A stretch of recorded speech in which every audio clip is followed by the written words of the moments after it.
Bonjour, voici donc une nouvelle vidéo sur les prairies. J'en avais fait une donc sur les prairies, prairies maigres.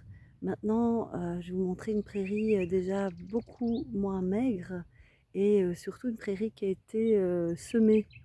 Elle a été semée, elle a été engraissée et donc on a une configuration très différente. Alors peut-être que vous entendez aussi, on a en arrière-plan le rossignol qui chante. On est dans la région de Beaurain, dans une belle région de bocage.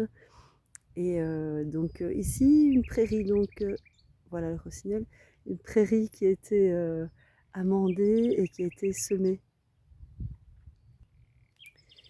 Et donc on voit, donc, quand je marche ici, on est fin avril dans cette prairie, déjà la végétation, vous voyez, la végétation est quand même beaucoup plus haute que ce que j'ai pu montrer dans la prairie maigre, hein. Donc on voit que les plantes ont poussé beaucoup plus vite forcément, hein. Donc c'est ici une prairie qui a été engraissée. Ça veut dire qu'on a mis soit un engrais, ça je ne sais pas, soit un engrais minéral, soit du fumier. Et puis il y a eu un semis. Et alors si on regarde, hein, on voit beaucoup ceci. Donc on voit du trèfle, mais c'est du trèfle vraiment très grand. Alors à ce stade-là, je ne sais pas vous dire, est-ce que c'est du trèfle des prés, une variété hein, cultivée beaucoup plus vigoureuse, hein, parce qu'il est vraiment très gros, ou un autre type, une autre type de variété. Donc on a un trèfle, en tout cas, on voit hein, les trois feuilles du trèfle. Alors si on va regarder un des critères pour reconnaître les trèfles, c'est d'aller voir ce qu'on appelle des stipules. Donc c'est assez joli, hein, c'est à la base des feuilles. On voit qu'il y a à la base des, des pédoncules, donc ce qui tient, des pétioles, ce qui tient la feuille. Cette tige qui tient la feuille, on voit qu'il y a une sorte de feuille comme ça avec des nervures, c'est vraiment très joli. Ah, et ça ressemble au stipule du trèfle des prés. Alors le trèfle des prés, c'est aussi le trèfle violet, celui qui fleurit violet, rose, qui est aussi un trèfle propriété médicinale. Ici donc c'est probablement une variété semée. Alors on va retrouver aussi hein, dans des prairies amandées très régulièrement, on va retrouver ceci qui est un grand rumex. C'est le rumex crépu. Vous voyez, ces feuilles, elles sont toutes crépues, elles sont toutes comme ça ondulées, et ces feuilles sont très longues. Ce sont ce type de rumex, des rumex qui indiquent vraiment un sol très riche et un sol assez tassé. On entend bien le rossignol ici. Ah, donc c'est vraiment, on est à une période où les rossignols viennent de rentrer de migration, et donc là ils s'en donnent à cœur joie. Alors on a quand même dans cette prairie, on est proche de prairies vraiment très belles, avec une belle ressource en biodiversité végétale en tout cas, mais on entend aussi, hein, donc on est dans des bocages. Je vous montre un petit peu le bocage ici, hein, que ça c'est vraiment typiquement des bocages que les rossignols aiment beaucoup, des gros bocages, c'est-à-dire des gros buissons, hein. Et on a quand même dans ces prairies ici, par exemple, hein, des feuilles de marguerite. On a la grande marguerite. On voit, c'est vraiment des feuilles typiques, en tout cas de la base. Ici, on a les feuilles collinaires déjà, hein, mais les feuilles basilaires ressemblent un peu, elles sont un peu plus petites. Donc on voit, ah, c'est des feuilles qui sont légèrement, qui sont découpées, mais qui ont une forme de spatule. Une plante quand même assez relativement poilue comme ça. Alors on retrouve ici aussi dans ce pré-ci de la barbarée. C'est une plante qui est la famille des choux. On voit que les fleurs ont 4 pétales, ça c'est typique. Avant cette famille s'appelait les crucifères pour dire la forme en croix des pétales. C'est une barbarée commune.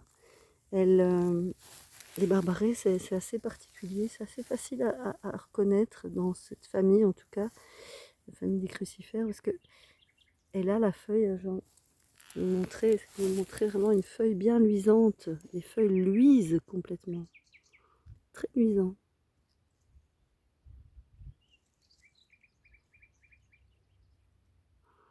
Des feuilles très luisantes, feuilles assez découpées. Ici, on a plutôt ce qu'on appelle des feuilles bractéales, c'est des feuilles qui sont à la base de l'inflorescence. On peut aller voir aussi les feuilles caulinaires, les feuilles de la tige. Elles sont là, c'est joli, des feuilles qu'on dit lirées, puisque le haut de la feuille, la partie supérieure de la feuille, ici, est beaucoup plus grosse que les autres petites parties de la feuille. Donc la feuille se termine par une grosse partie. On voit des petites parties divisées en petites parties, puis une grosse partie là en forme de lyre. Barbaret.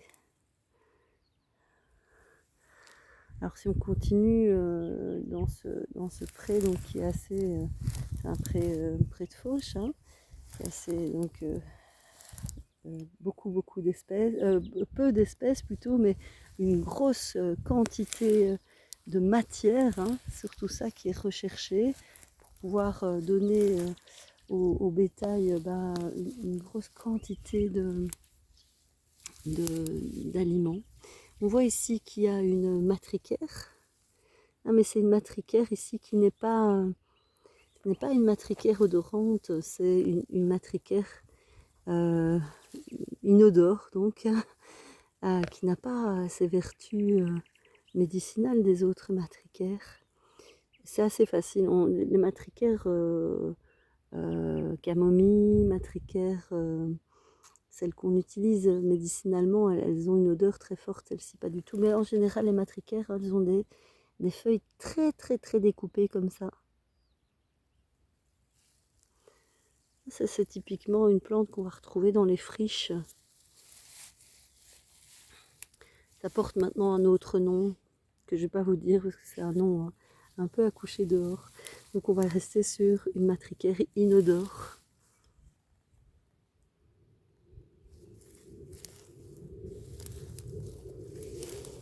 Et donc on voit qu'il y a encore des rumex, et notamment ici un rumex qui est le grand rumex. Grand rumex, donc il peut avoir des feuilles beaucoup plus grandes que ça c'est que le début. Et on voit que ce grand rumex, il a les feuilles en cœur à la base. Les feuilles on appelle cordées à la base, et puis si on va voir la pointe, c'est un peu déchirée ici, en fait la pointe n'est pas aiguë, elle est à peu près à l'angle droit, voire un peu plus, ça dépend un peu des feuilles. Voilà, on voit l'angle de la feuille est un peu plus grand qu'un angle droit. Enfin, ouais, plus ou moins. En tout cas, c'est vraiment un critère ici. C'est par rapport à l'oseille des prés qu'on avait vu dans la vidéo précédente. On voit ici la feuille est cordée. Tandis que chez l'oseille des prés, la feuille est en forme de flèche. C'est pas du tout la même indication de ces deux rumex. Donc celui-ci, c'est comme le rumex crépus. Il indique des sols très engorgés en matière organique, des sols donc très riches et aussi des sols tassés. Alors c'est intéressant de vous montrer tout ça simplement pour vous expliquer donc cet aspect des prairies riches et des prairies maigres. Alors c'est plutôt pour vous expliquer que plus on va enrichir en matière organique les prairies, et quand on le fait de façon très forte, un peu comme on le fait de nos jours, pour avoir une quantité de fourrage, eh bien la diversité en fait de ces prairies baisse, la biodiversité floristique, mais aussi tout ce qui est lié au sol et aux insectes, et que en fait, si on veut avoir des prairies avec une grande diversité floristique, on va essayer de les amaigrir, donc de ne plus mettre, ou de mettre très peu d'intrants, donc de fumier, d'engrais, quel qu'il soit, hein, pour pouvoir, si vous voulez, favoriser la croissance d'un nombre beaucoup plus grand d'espèces, et donc garder un réservoir de biodiversité, de graines dans les sols et qui puissent germer quand le moment est venu. Donc voilà, j'espère que j'ai pu vous donner un bref aperçu de ces types de prairies, même s'il y a plein d'intermédiaires, hein. Ici, on est plutôt dans une prairie semée, engraissée. La vidéo précédente, c'était une prairie plutôt vraiment maigre qu'on fauche et dont on exporte le foin régulièrement pour encore amaigrir et permettre à une diversité de plantes de pousser. En tout cas, n'hésitez pas à m'envoyer vos questions si vous en avez sur ces sujets. Je me ferai un plaisir de vous donner plus d'informations. D'ici là, portez-vous bien et profitez du printemps là qui est vraiment arrivé.